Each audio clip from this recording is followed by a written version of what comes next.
Hello and welcome to the how-to guide on planning, meeting and review. This is stage 4 of the person-centered planning process and is the final video in the series of videos that you should watch following your one-day in-person training. Before we begin, pause to make sure you have this appendix planning, meeting and review document to hand. This can be found at the back of the local procedure on person-centered planning on the shared folder. The planning meeting. The focus of the planning meeting is agreeing how to support the person towards achieving their priorities. People should attend and be centrally involved in their own planning meeting. By the time you get to stage 4, planning meeting, you have already completed the information gathering and consultation with the person supported and their circle of support and have agreed priorities.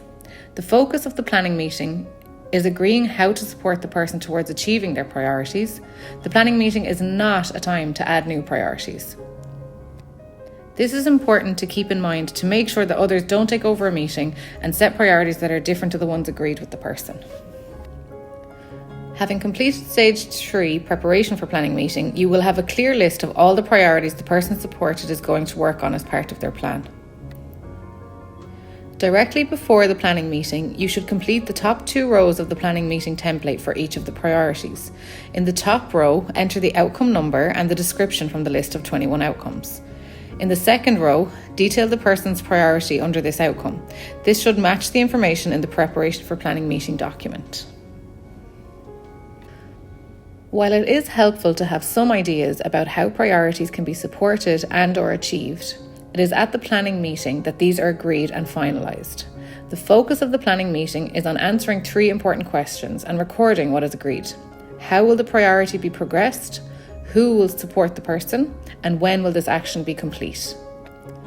The aim of asking and answering these questions is to make sure there are clear and agreed steps set out to support the person to achieve their priority. Remember, there may be more than one step involved in supporting a priority, and each step should be recorded here. The final column in the planning meeting and review document, progress notes, is used throughout the year to detail progress towards meeting the priority.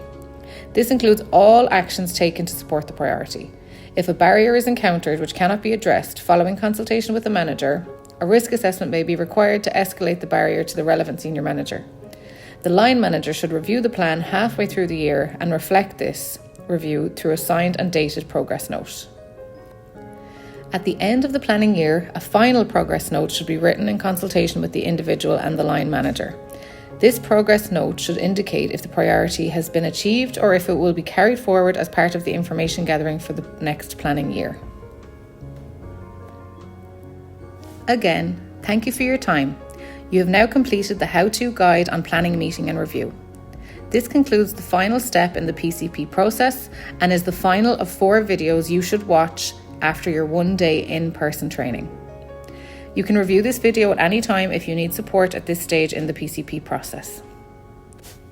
Just a friendly reminder, as mentioned in video 1, please remember to return the self-declaration forms of completion of these videos to training.limerick@bocsi.ie.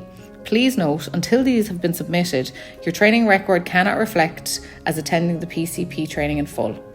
Thank you again for watching these videos, and we hope that they are good support in completing the PCP process with the people we support.